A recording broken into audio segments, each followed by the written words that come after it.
जय Hind. Worth knowledge channel में आप सब दोस्तों का हार्दिक स्वागत है।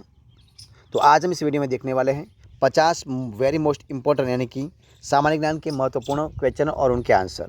तो दोस्तों हमारे भारत की कोई भी कॉम्पिटेटिव एग्जाम दोस्तों आएगी तो आने वाली एग्जाम में आपको इस वीडियो और ये सारे क्वेश्चन आपको यूज़फुल होने वाले हैं, क्योंकि उसमें सामान्य ज्ञान की भी दोस्तों क्वेश्चन आपको मिलेंगे, भारतीय संविधान के दोस्तों क्वेश्चन मिलेंगे, इतिहास भूगोल सारे क्वेश्चन दोस्तों आपको इनमें से मिल जाएंगे। तो इस वीडियो को आप जरूर देखिए। हमारा आज का जो वीडियो है दोस्तों पार्ट नंबर यानी कि भाग नंबर 33 है, तो इस वीडियो को जरूर देखना, जिसमें डेली आपको 50 क्वेश्चन मिलते रहेंगे। तो देखिए स्टार्ट करते हैं। आज का आपका वीडियो है जिसमें दोस्तों संविधान का क्वेश्चन आपको मिलेगा। किसका? संविधान का क्वेश्चन यानी कि प्रश्न मिलेंगे। तो देखिए आज का सवाल आपके सामने है। राष्ट्रपति द्वारा संसद के दोनों सदनों के लिए कुल कितने सदस्यों को नामित किया गया है? तो किया गया 14। कितना? 14। सवाल आगे का, भारत का राष्ट्रपति किसका एक अभिन्न भाग है? तो दोस्तों वो है संसद का एक अभिन्न भाग है। किसका भाग है? संसद का। राष्ट्रपति द्वारा संसद के लिए एंग्लो इंडियन समुदाय के कितने सदस्यों को नामित किया जा सकता है? तो दोस्तों 2 सदस्यों। कितना सदस्यों? 2 सदस्यों को। भारतीय संविधान के अनुसार केंद्रीय मंत्री किसकी इच्छा रहने तक पद संभालेंगे? तो दोस्तों जो भारत के राष्ट्रपति हैं वो भारत के राष्ट्रपति के उनकी जो जितनी भी इच्छा है उनकी इच्छा के तब तक वो उनका पद संभालेंगे। राज्यसभा के सदस्य का निर्वाचन कितनी अवधि के लिए होता है? तो दोस्तों 6 वर्षों के लिए। कितना? 6 वर्षों के लिए होता है। राज्यसभा के लिए राष्ट्रपति द्वारा कितने सदस्य नामित किए गए हैं? तो दोस्तों 12। कितना? 12 सदस्य। सवाल आगे क्या सवाल है? पहले वित्त आयोग का गठन कब हुआ था? तो दोस्तों वो हुआ था 1991 में। कब हुआ था? 1991 में, सॉरी 1951 में। सवाल आगे का, भारत के राष्ट्रपति द्वारा वित्त आयोग की नियुक्ति कितने वर्षों बाद की जाती है? तो दोस्तों 5 वर्ष। कितने वर्ष? 5 वर्ष बाद की जाती है। वित्त आयोग की नियुक्ति कौन करता है? दोस्तों वो करता है राष्ट्रपति करते हैं। कौन करते हैं? राष्ट्रपति करते हैं। सवाल आगे कहें, संघ लोक सेवा आयोग, कौन सा? संघ लोक सेवा आयोग के सदस्यों की नियुक्ति किसके द्वारा की जाती है? तो दोस्तों की जाती है राष्ट्रपति द्वारा। किसके द्वारा? राष्ट्रपति द्वारा की जाती है। सवाल आगे का, भारत के अटॉर्नी जनरल की नियुक्ति कौन करता है? तो दोस्तों वो करता है भारत का राष्ट्रपति। कौन करता है? भारत का राष्ट्रपति करते हैं। देश की सशस्त्र सेनाओं का सर्वोच्च कमांडर इन चीफ कौन होता है? तो दोस्तों होते हैं हमारे देश के राष्ट्रपति। कौन होते हैं? राष्ट्रपति होते हैं। राष्ट्रपति और उपराष्ट्रपति से संबंधित चुनाव विवादों का समझौता करने का अधिकार उच्चतम न्यायालय को है। यह उसका क्या है दोस्तों? तो दोस्तों वो है उसका मौलिक अधिकार है। क्या उसका मौलिक अधिकार है? भारत का उपराष्ट्रपति क्या होता है? तो भारत का राष्ट्रपति होता है राज्यसभा पद का अध्यक्ष। कौन होता है? राज्यसभा पद इनका अध्यक्ष होता है। भारत का पहला अराजनीतिज्ञ राष्ट्रपति को दोस्तों कौन था? दोस्तों वो थे डॉक्टर APJ अब्दुल कलाम। कौन थे? डॉक्टर APJ अब्दुल कलाम थे। सवाल आगे का, राष्ट्रपति संविधान के किस अनुच्छेद के अंतर्गत राष्ट्रीय आपात स्थिति घोषित कर सकता है? तो दोस्तों अनुच्छेद नंबर 352। जिसे अनुच्छेद नंबर 352 के तहत राष्ट्रपति ने अब तक कितनी बार राष्ट्रीय आपातकाल की घोषणा की है? तो दोस्तों वो की है 3 बार। कितनी बार की है?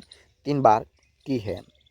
किस वर्ष में भारत के राष्ट्रपति ने आंतरिक अव्यवस्था के कारण आपात स्थिति लागू की थी? तो दोस्तों की थी 1975 में। कब की? 1975। संवैधानिक प्रणाली के असफल हो जाने पर किसी राज्य में राष्ट्रपति शासन संविधान की किस धारा के अंतर्गत लागू किया जाता है? तो दोस्तों 356 के अनुसार। कितने? 356 के अनुसार। राष्ट्रपति अपना त्यागपत्र किसे प्रस्तुत करता है? तो दोस्तों करता है उपराष्ट्रपति को। किसको करता है? उपराष्ट्रपति को करता है। यदि राष्ट्रपति त्यागपत्र देना चाहे तो वह अपना त्यागपत्र किसे संबोधित करता है? तो दोस्तों वो करता है उपराष्ट्रपति को। किसको करता है? उपराष्ट्रपति को करता है। यदि राष्ट्रपति अपने पद से त्यागपत्र देना चाहे तो वह किसे लिखकर ऐसा कर सकता है? तो दोस्तों वो करता है उपराष्ट्रपति। किसको करता है? उपराष्ट्रपति को कर सकता है। देखिए सवाल आगे का, देखिए क्या सवाल है आपके सामने। भारत के राष्ट्रपति के चुनाव के लिए नागरिक को कितनी आयु पूरी कर लेनी चाहिए? तो दोस्तों 35 वर्ष। कितनी? 35 वर्ष आयु पूरी कर लेनी चाहिए। भारत के राष्ट्रपति पद के लिए चुनाव लड़ने वाले उम्मीदवार की न्यूनतम आयु का निर्धारित किया है दोस्तों, तो है 35 वर्ष। कितनी है? 35 वर्ष। भारत के राष्ट्रपति पर महाभियोग की विधि अपनाई गई, तो दोस्तों कब अपनाई गई है? तो किसने अपनाई? तो यूएसए से। कहाँ से ली गई है? यूएस से ली गई है। राष्ट्रपति की सेवानिवृत्ति आयु क्या है दोस्तों? तो है कोई सीमा नहीं है। संसद के दोनों सदनों का संयुक्त सत्र कौन बुला सकता है? तो दोस्तों बुला सकता है राष्ट्रपति। कौन बुला सकते हैं? राष्ट्रपति बुला सकते हैं। भारत में राष्ट्रपति कितनी बार वित्तीय आपात स्थिति की घोषणा कर चुके हैं? तो दोस्तों कभी नहीं की है। संविधान में कितने प्रकार के आपातकालों का प्रावधान है? तो 3। कितने प्रकार के? 3 प्रकार का प्रावधान है। भारत के राष्ट्रपति के पास आपात अधिकार है? तो 3 प्रकार के। कितने प्रकार के? 3 प्रकार के आपातकाल के अधिकार है। राष्ट्रपति को किस अनुच्छेद के अंतर्गत यह अधिकार प्राप्त है कि वह वित्तीय आपातकाल लागू कर दें? तो अनुच्छेद 360 के अनुसार। अनुच्छेद 360। भारत में किस प्रकार की आपात स्थिति अभी तक केवल एक बार लागू की गई है? तो आंतरिक आपात स्थिति। कौन सी? आंतरिक आपात स्थिति। भारत का राष्ट्रपति अपने पद पर पुनर्निर्वाचन के लिए कितनी बार खड़ा हो सकता है? तो जितनी बार चाहे उतनी बार। भारतीय संघ के राष्ट्रपति के पास वही संवैधानिक अधिकार है जो ब्रिटिश राजा रानी के पास है। वो भी भारत देश के राष्ट्रपति के पास भी है।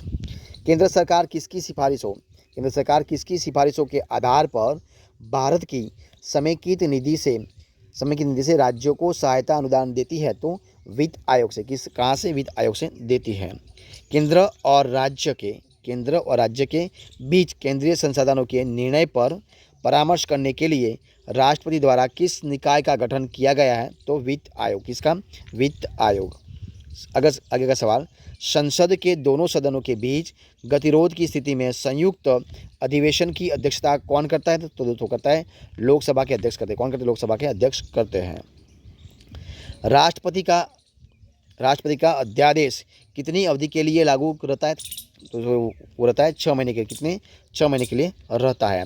भारत सरकार का संवैधानिक अध्यक्ष कौन है? तो वह राष्ट्रपति। कौन है? राष्ट्रपति है। भारत के उपराष्ट्रपति का चुनाव कैसे किया जा सकता है? तो संसद के सदस्यों द्वारा। किसके? संसद के सदस्यों द्वारा किया जा सकता है।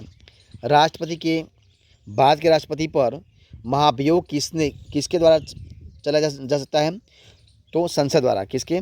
भारत के राष्ट्रपति पर महाभियोग किसके द्वारा चलाया जा सकता है? तो संसद द्वारा चलाया जा सकता है। संविधान के उल्लंघन के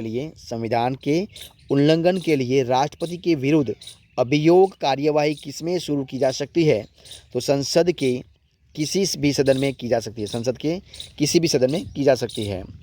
भारत के उपराष्ट्रपति पर अभियोग किसके द्वारा चलाया जा सकता है? तो दोस्तों राज्यसभा। किसके द्वारा?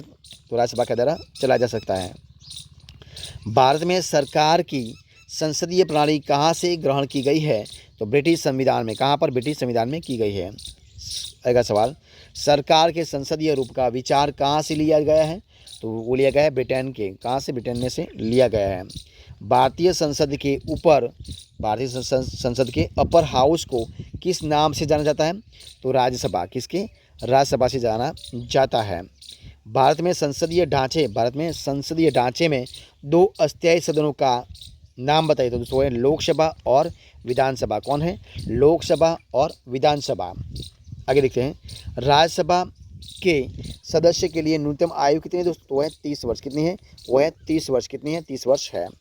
अगला सवाल, भारतीय संसद के संयुक्त सत्र की अध्यक्षता कौन करता है? तो दोस्तों करता है राज्यसभा का सभापति। कौन करता है? राज्यसभा का सभापति। और आज का हमारे इस वीडियो का लास्ट सवाल देखिए, क्या सवाल है? सवाल है कि भारत के नियंत्रक और महालेखा परीक्षक की रिपोर्ट की संवीक्षण करने वाली संसदीय समिति कौन सी है? तो दोस्तों है लोक लेखा समिति। कौन सी है? लोक लेखा समिति। तो दोस्तों ये थे हमारे आज के 50 क्वेश्चन और उनके आंसर।